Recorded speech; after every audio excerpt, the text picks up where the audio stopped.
Hello and welcome to episode 3 of Making Towns. I'm your host Bobby Davies. This is the show where I talk to professional wrestlers all about life on the road and life in the ring. On this episode I am lucky enough to be joined by Amira Blair, manager of Michael Oku, in-ring competitor and all-around lovely, funny person. You'll see that in this interview.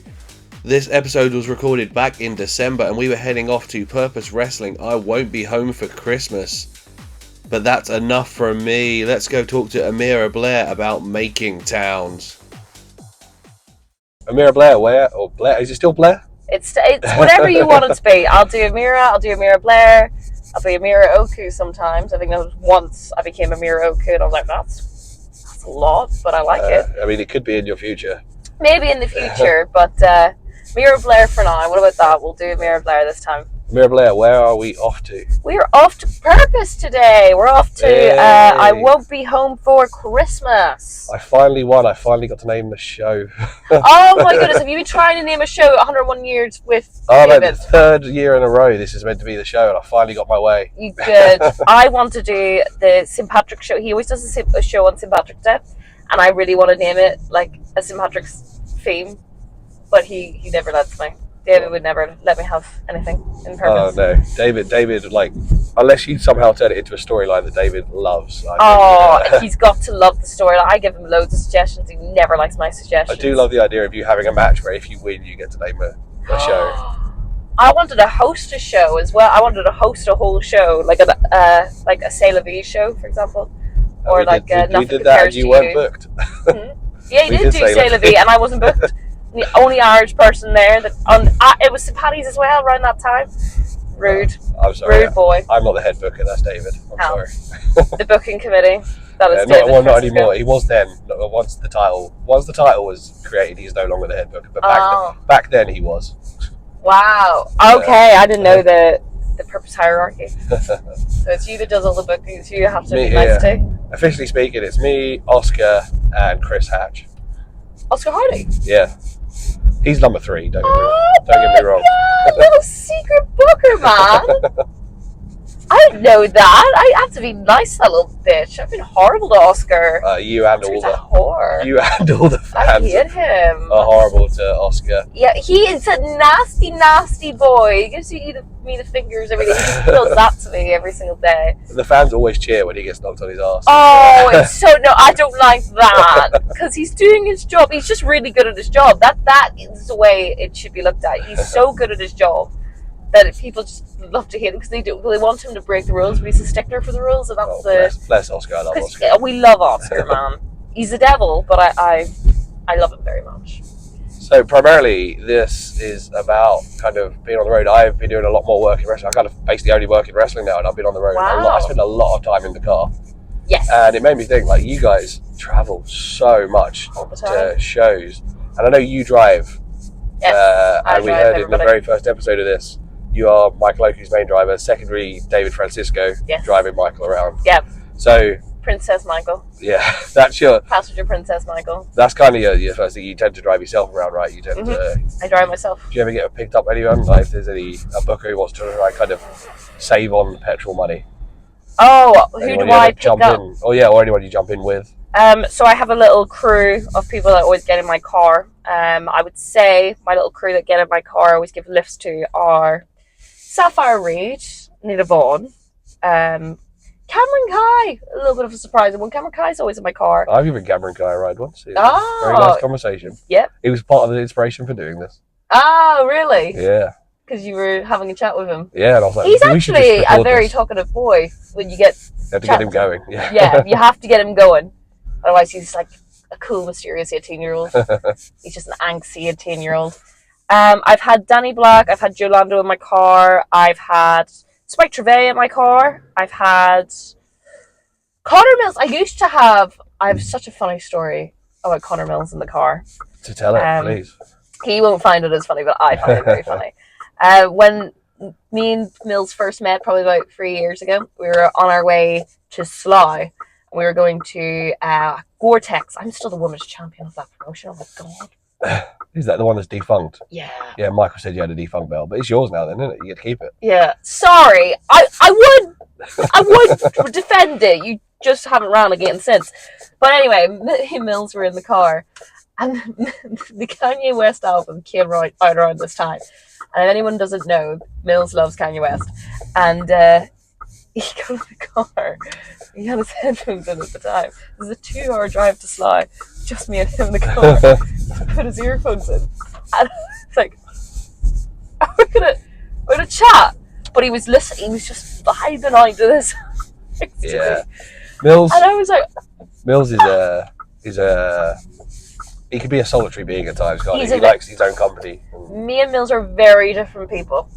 Incredibly different. He's a very quiet dude. Very in his quiet life, and you are not. I'm not a quiet person, and he's a very like quiet, cool. Like he's a cool boy. He's a quiet, cool boy, and I just like chatting. And I think we're just very different people together. So when we were in the car, this car ride together, it just we just didn't talk. But we're gonna redeem it because he's in my car in Sheffield. And I feel like he's going to sit at the front with me, and we've got I think it's 4-hour drive. Oh. 4-hour drive there, 4-hour drive back. And I feel like this is the day we're going to redeem it. I feel like we're going to have the best car conversation ever, because we could get on. It's just... I feel like you've also must have got to know him a bit more in the last 3 years, right? Yeah, we didn't know each other very well at all when the first car drive happened, but now we know each other so like a lot. So it was about 3 years, just over 3 years ago you came over, right? Yes. To London. Yes, I moved over. I think it's nearly 4 years since I've moved over, which is nuts because it doesn't feel like that. It feels like it's been a lot shorter. But yeah, it was just straight post-pandemic, right? As soon as you could. Yes. So I was always going to be moving to the UK. I was meant to be moving in December 2021. That was the original date of me going after Christmas. I was meant to be going. I had all the money saved for then, and with my predicted plan, because I was working at a COVID centre at the time, plus my furlough job, my predicted plan, I would have enough for December 2021. But then I met Michael Oku, and I decided, hey, what's 6 months early, right? Let's have no money and move over for love. That's a great idea. So I moved, hell of a story. It's the story of me moving over with my friend Tuner is the wildest story. We decided in 3 days we were going to go. It was we had to get a place sorted. We lived in a hotel. Michael stayed with me in a hotel. We lived there for a month. I'm in a Premier Inn. Oh wow! Not pretty, not a fun time. And then we found our place. That we moved into. It was meant to be a flat that we'd keep for 6 months because it was so small, but we ended up keeping it for the 3 years because we couldn't find anywhere to go. And then eventually now we've moved out to our new place in our own apartment. Thank you, CMLL. Thank you so much. All our hard work in CMLL helped pay for the deposit for our new place, because that was the problem. We can never see about the new deposit. And now we have our own little 1-bedroom, and it's perfect, and it's everything. The London dream, not the American dream, the London dream. Well, it's cool though. He's taken a lot of graft, and you're also like a lot of graft in wrestling, which is not the most profitable. Oh yeah, we've me and Michael are very lucky where we have the same kind of business mind when it comes to wrestling. Like we always make sure that whatever we go into, we make sure we just break even, if not come away with profit. That would be great if we do.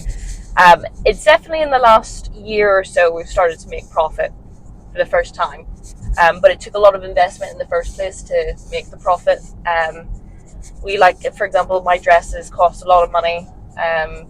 Our gear costs a lot of money that we have. I also wrestle, so I have to buy wrestling gear, formal dresses, announcing stuff. We just learned to graft in wrestling completely. I think Michael's a little bit different because he's a lot higher in the wrestling hierarchy, if you will. But for me, I just made sure I did every job possible. I think I've refed, announced, I've done comms, I've done my actual wrestling, I've done crew, I've done merch shop, I've done tuck shop. At one point I think I did raffle tickets and stuff. I've done did that on purpose. Yeah, I've done every single job in wrestling to make sure I make a little bit of money. You're a grafter. I graft super hard, maybe too hard, maybe for not enough money for some of the stuff I've been doing, but yeah, I think finally now this year it's all starting to pay off, and hopefully 2025. By the time this goes out, let's go out in 2025. Yeah. Maybe something really cool has happened then. Maybe Keep an eye out. Yeah, maybe you should. The back to kind of the main premise we were talking about. So you say you go around with Sapphire and Anita and a few other. Let's talk about it. Let's talk about cartoons. I can't do it. Is that your Sapphire impression? Oh no, it's not. I don't sound like that. She is from South London, and she should embrace that. She is my least favorite person I've ever met in my life. It's honestly, I know I've talked about it in a couple of podcasts. If anyone's watched this before, they know the story. It's when I first started wrestling, this little child emerged, and she was starting wrestling at the same time as well. Little did I know she had like 6 years experience from training, because she'd been training since she was like born. A product of the David Francisco show. I didn't know at the time. I just meet this little kid, and she's just terrified of the world. She's scared of her own shadow, and I am not scared of anything, unfortunately. I wish it was. Maybe would have been made my life a lot easier if I was scared of stuff. But I was decided, I'll be nice to this kid. I'll look after her and see what happens. And now, 3 years later, she's just the devil that we know today. How many times did she need you in the head since then? Oh, I think we're on our we're on our 12th match, I think, now together. And at first, when we first started, I was winning, but now she's obviously zoomed up well past me, and then now I'm just on a losing streak with that bitch. So I hate her. When you're driving around, who's got the suckiest music taste? Sapphire Reid. It's she likes to listen to Billie Ray Eilish. She loves that wee girl. Birds of a Feather on repeat. It's her favourite song in the world. When we were travelling up to Chaos the other day, she put on Murder on the Dance Floor. She just played it over. She doesn't just play like here's a playlist. I can deal with a playlist. She'll play one song over and over and over, and it just winds me up the left. I'm so sick of her. I just said to her, I never want to get in the car with you again. I actually do not like that girl. Alright then, like Sapphire's taste sucks, or who's got good taste? Who like, this guy's got jams. Who's been in my car that's got jams? Robbie X! Oh my god, I forgot to mention one person in particular. So sometimes, right, when we're doing Rev Pro shows, for example, from Stevenage to Sheffield, if we're doing that, we get to stay up at Sheffield because it's halfway during the night. And Robbie X would come into my car those days where we're going to the same show the next day, because we don't live near each other at all.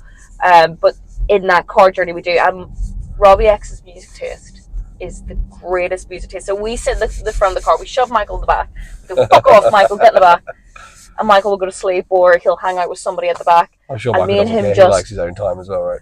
Michael he's the worst to travel with in the car. So for anyone that doesn't know, Michael Oku does 3 things. He wrestles, he exists, and he sleeps. Sometimes he eats as well. But those are the 3 things very he slowly. uses. Very sometimes when he's sleeping. So when he is not wrestling, he is asleep, or he's on his phone watching wrestling. When the existing for the 3, it's wrestling, watching wrestling, and sleeping. That's all he does. So when we're in the car, he'll either be watching wrestling or he'll be asleep. Usually, if he's done wrestling, as soon as he gets in the car, it's like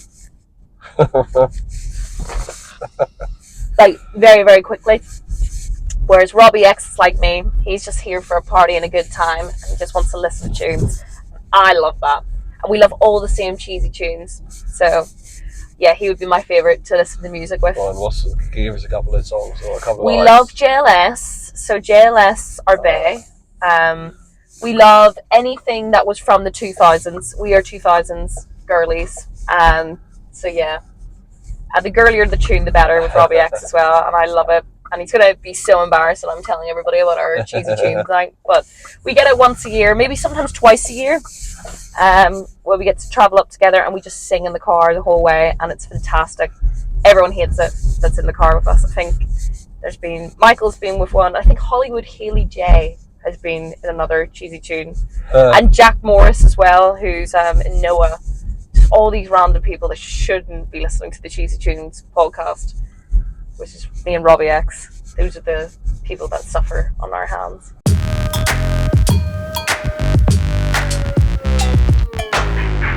So on the road a lot, like you're on the road 6 hours, like at the top end, like a couple of hours. Yeah. Sometimes you're stopping for food. You're at service stations. You're in a town. What's your go-to? Okay. It all depends, right? So there is a hierarchy of food. I'm a chopsticks girly. I'm a service station apple. What do you call it? Apple services in this country. Yeah. I think Mark True said the same thing. Chopsticks. That's his go-to. That's if I could choose, but not obviously that's not there all the time.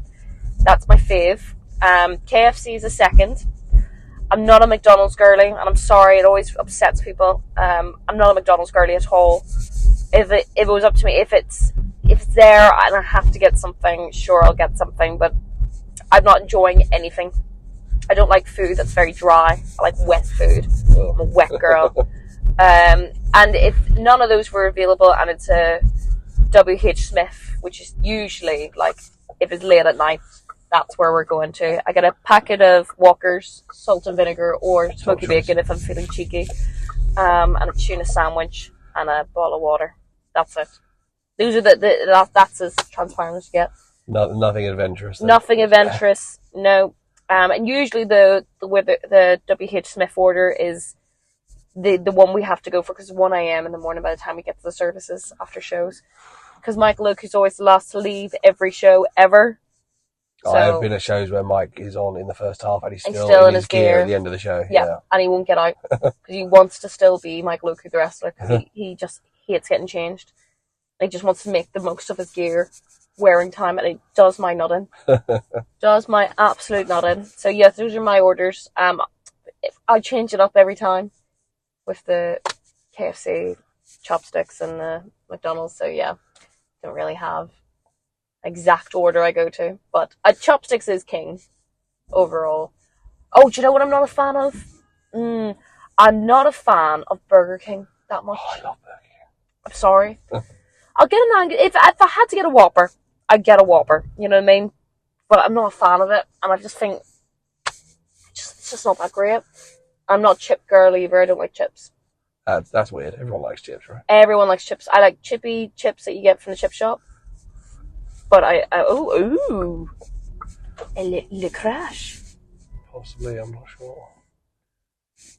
They've broken down, I think. Oh dear. Oh dear. She's stuck for a while. Oh no, it's not her fault. Hey, everybody, it's not her fault, right? She could.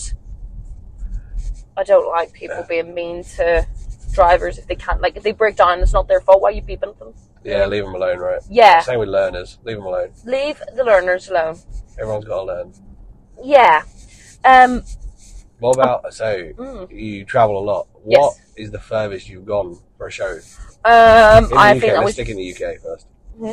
Let's stick in the UK first, like road travel. Oh, road travel? Newcastle, 100%. That was 6 hours, nearly 7. And I drove, and it was horrific. Never want to do it again. And I think it was the same day thing. Yeah.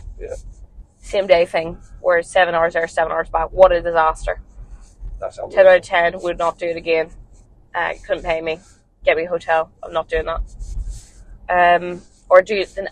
Don't mind doing one trip up and then do another trip back. But I couldn't do it all the time. Don't know how people do it every week. Yeah, not that's normal. awful.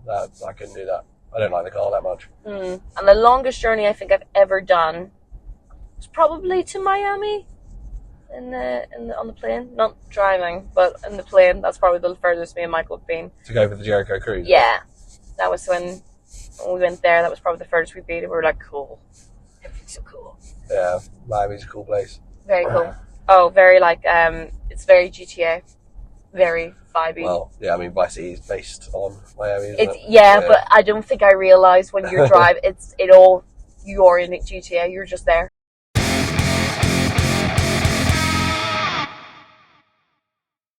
Let's talk about your career. Like, mostly, what I know of your career is your time at Purpose, obviously, and then also your time at Rev Pro. Now, I'm aware you don't get to wrestle much or at all at Rev Pro. No, I think that time is coming soon. Don't know when. I'd hope so. I'd hope so. I'd love to see you in your gear in the Rev Pro ring. Well, to be fair, it's not. I haven't been in a rush to. When I first started at Rev Pro, when I first started managing Michael, I was in a rush to wrestle, and then I realized I wasn't ready. Maybe I really asked myself the question: am I as good as Alex Windsor? Am I good as Danny Luna? Am I good as Lizzie Ebo? Am I good as Nina Samuels? Am I good as Mercedes Blaze, Sapphire Reed? Am I as good as those people? And at this point where I was in my career, I just started learning how to wrestle at that level, and I was like, I don't think I'm ready for that. And then this year, I kind of started to understand. I got it when they were telling me, like, here's some feedback for this. I think you need to stop doing the moves and start wrestling. Yeah. I've got that this year. This year was me understanding it. And then I had a little bit of a moment this year where I was like, I'm just going to do what I want to do. I'm just going to wrestle the way I want to wrestle. And I love comedy. I love having fun. My shoot job is a very depressing, angry, sad job. And it's very, very, very serious. This is my only release to go and have some fun. So I started comedy wrestling. It really took off. And then in the midst of the comedy wrestling, I think it was actually really... I don't want to give him all the credit because he'll blow it up his ass. Michael kind of said, why don't you just take the humour out of it and do all the spots that you're doing now in a more serious way, like play it in a more serious way. And I was like, cool, I'll try it that way. And now everyone's like, oh, you're actually really have improved and you're actually doing really, really good now. And now you're ready to be in more serious matches. And I think you finally got it. And I was like, well, actually, I've been doing this for ever. I've just stopped trying to make us laugh in the middle of it. Well, I think that helped and hindered you in the long run, right? So, like, the comedy got you on shows, right? Yeah. Because people wanted that funny character. Yeah. And that allowed you to work with people and improve in the ring. Yeah. But then, did you ever think you used it as a bit of a cover-up? Yeah. Oh, yeah. All the time. I think wrestling's been the one thing I've struggled at a lot. And I think that's why I'm so determined to make it work. I feel like with life, a couple of things, like, for example, when I did comedy, it came to me very easily. In my everyday job, that came to me quite, like, I get it and I can do it and I feel like very competent in these things. Whereas I started wrestling, it didn't come naturally to me. So first thing I've ever done in my life that hasn't came naturally to me. And I was like, shit, I need to get good at this. This is a challenge and I got to get good at this. And that's what I originally moved to the UK over for. And then I met Michael along the way and then everything just kind of propelled. And I think when I got with Michael, I didn't realise he was as good of a wrestler as he was. I knew he was a wrestler, of course I knew. But we met during the pandemic, so I didn't really know how great he was. Well, I'd say pre-pandemic, Mike was making moves, but he wasn't really Michael Oku then. He was finding himself as well. Yeah, and I feel like when me and Michael met, he had really found himself, but I was just starting my journey. Like, I think I was 6 months into our journey when people learned that me and Michael were together. Like, that's when the Will Ospreay match happened, where it all kind of kicked off there, because I was just I wasn't managing at the time. You got pulled out of the crowd. I got pulled out of the crowd. Yeah. And then it all kind of went from there. It was all a very natural thing. Like, we didn't plan to go as a managing wrestling duo kind of thing. That just all naturally happened. And then my wrestling career kind of had to take a backspace, because this now became the main focus, is what people were focusing a lot more on. And that's in the biggest promotion in the country, is that right? It all just kind of, okay, I know it's a great position to be in, but when you're there, when you're the one doing it and you've just been like, oh, I'm just trying to learn how to do a back suplex, and suddenly Will Ospreay's dragging you out of a crowd. You've got a 5-star match. I didn't even know what that was the day that it happened. Michael was like, I got a 5-star match, and I was like, woo. What does that mean? It all kind of happened very, very quickly. Now I understand everything now because I'm really in the world of it now. But when I first started, I was still trying to figure out training. And now I think it's been 3 years on since then. And I think everyone was wanting me to get on Michael's level very, very quickly. I couldn't because I needed to learn myself. And I feel like I finally was starting to get it. Starting to get it on my own terms. You're also trying to catch up with someone who themselves is also always improving. Yes. So that's and we're never an insane stipulation to put on yourself. Yeah. Well, it wasn't a stipulation I put on myself. It was other people wanted me to be there, and I wasn't ready to be there. And I think if I had debuted on Rev Pro well before, which I did, I'll not talk about it too much, but I did debut on Rev Pro before. I was far before I was ready. I thought my 6th match was not a good time. I think now I'm ready. And I think if the time comes, if Andy wants me, I'm there and I'm ready to go. I didn't realise you were thrown so much in the deep end. I think when I first came, a lot of people were wanting me to be at a level that I wasn't ready at, and I tried to tell everybody I'm not at this level. But because I'm an older student of the game, I think people think, oh, she must be doing it years, and how confident I am talking. People just think I've been doing it years when I haven't been. But now I feel like now I've got it. I'm ready to go. If they want me, cool. If they don't, I love managing Michael. I'm having the best time of my life doing it. I got to do my comedy at other places. I get to do serious stuff at other places. I'm more than happy, and Andy knows I'm a hand here if he needs it. But that's just not my role at the moment, and I'm okay with it because we've got so many amazing women at Rev Pro right now who are absolutely smashing it.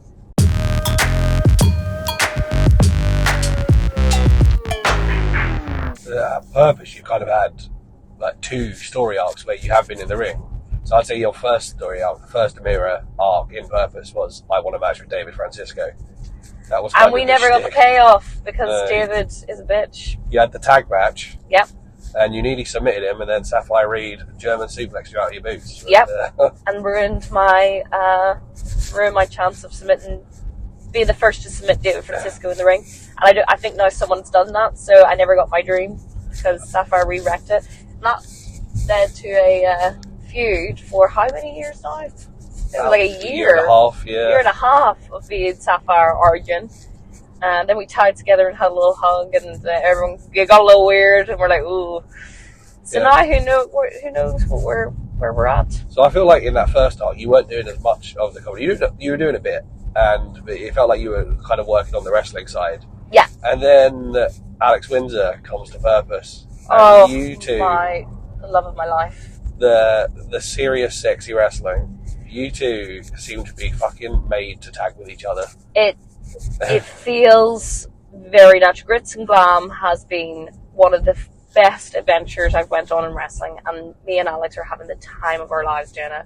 And have someone as experienced and just good at wrestling as Alex Windsor be your tag partner, you must be learning a lot as well. We learned so much together. I think both of us learned so much together, because I think the tag really came around because I, of course, wanted to learn more of the serious stuff in wrestling, and Alex wanted to have some fun because I think a lot of people forget that like Alex has been wrestling for over 11 years now, nearly longer. I think I've been near 12.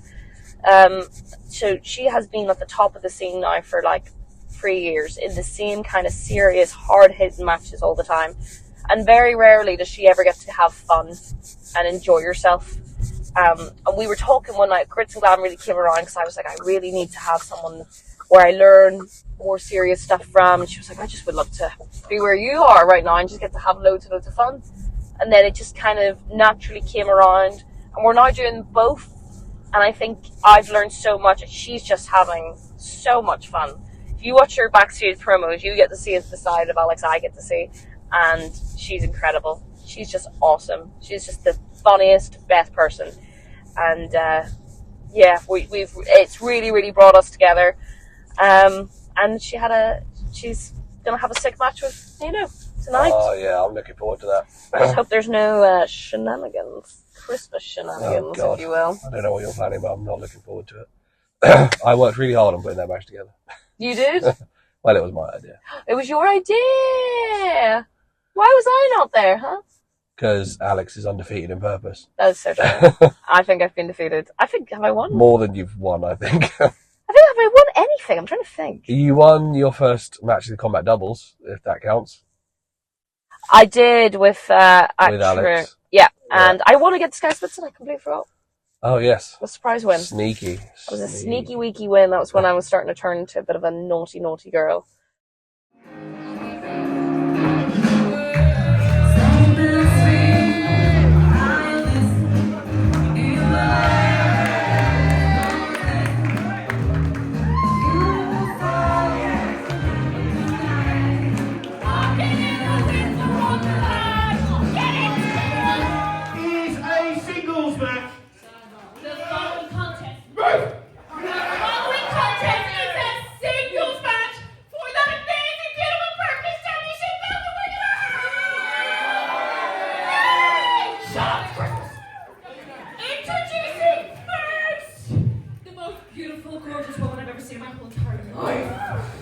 She is the definition of serious. She is Alex.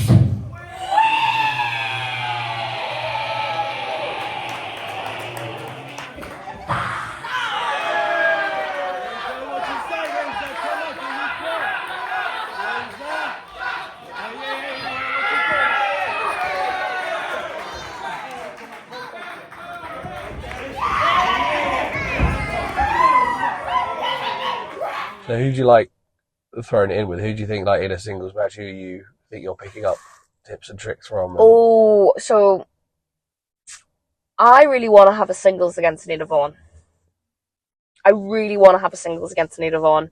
You guys had a hell of a United. tag match. You and Alex against her and Sapphire. Yeah, That was a great match. we had loads of fun. I would love us to do a singles together. I'm trying to think of anybody else I would love to have. My dream match is Danny Luna. Everyone knows it's my dream match. I'm looking for her anywhere. But I don't think it's a match that people are like busting the balls to see, because we're very different styles. She's very hard hitting, strong style, and I'm having a great time comedy. But I would change it up for her. I would give her everything I have. Give her my whole most serious wrestling in me. I would give her everything I had. So that would be someone I really love to mess around with. I'm trying to think of anyone else. Oh, I think I'd really like to mix it up with Lana Austin. Oh, well, yeah, that's a good choice. Lana Austin would be a great one. Another really experienced person who has a lot of fun in the ring. But she's got the balance, she's got the 50-50, and that's what I want. I want the 50-50. Because at the moment, I'm 80% comedy, 20% wrestling. Whereas I want to get the 50-50 intact, where I can go in the ring, but also have a good time in it.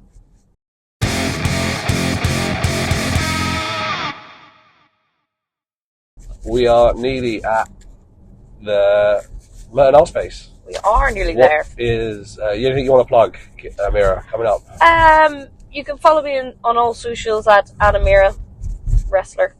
Forgot the second bit of my tagline. That's it. I'm happy enough. Thank you very much, Bobby, for driving me.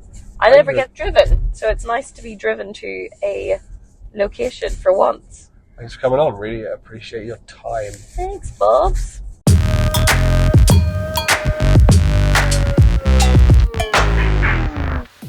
Thank you for watching or listening to episode 3 of Making Talent, and thank you to Amira Blair for joining me on this road trip down to Wimbledon.